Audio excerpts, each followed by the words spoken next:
ബ്രെഡും മുട്ട ഉണ്ടെങ്കിൽ വൈകുന്നേരം കുട്ടികൾ സ്കൂൾ വിട്ട് വരുന്ന സമയത്ത് കൊടുക്കാനോ, അതല്ലെങ്കിൽ നമുക്ക് വൈകുന്നേരം എന്തെങ്കിലും ചായയുടെ കടി വേണം തോന്നുമ്പോഴൊക്കെ ഉണ്ടാക്കാൻ പറ്റുന്ന സിമ്പിൾ ആയിട്ടുള്ള ഒരു സ്നാക്കിന്റെ റെസിപ്പി ആട്ടോ. ഞാനിപ്പോ ഒരു 8 സ്ലൈസ് ബ്രെഡ് എടുത്തിട്ടുണ്ട്. അത് നല്ലോണം ഒന്ന് പൊടിച്ചെടുക്കണം. ഞാനിപ്പോ മിക്സിയുടെ ജാറിൽ ഇട്ടിട്ട് 2 തവണയായിട്ട് പൊടിച്ചെടുത്തിട്ടുണ്ട്.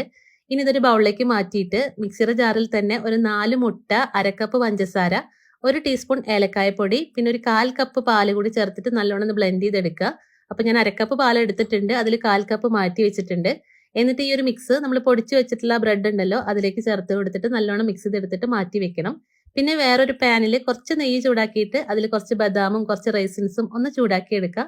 അതിലുള്ള പകുതി ഞാൻ എടുത്ത് മാറ്റി വെച്ചിട്ടുണ്ട്. എന്നിട്ട് ഇതിലേക്ക് ഒരു 1/4 കപ്പ് തേങ്ങ കൂടി ചേർത്ത് കൊടുത്തിട്ട് ഒന്ന് ചൂടാക്കി എടുക്കുക. എന്നിട്ട് നമ്മൾ ആ ബ്രെഡും മുട്ടയുടെ മിക്സ് ഉണ്ടല്ലോ അതിലേക്ക് ചേർത്ത് കൊടുത്തിട്ട് നല്ലോണം മിക്സ് ചെയ്തെടുക്കുക.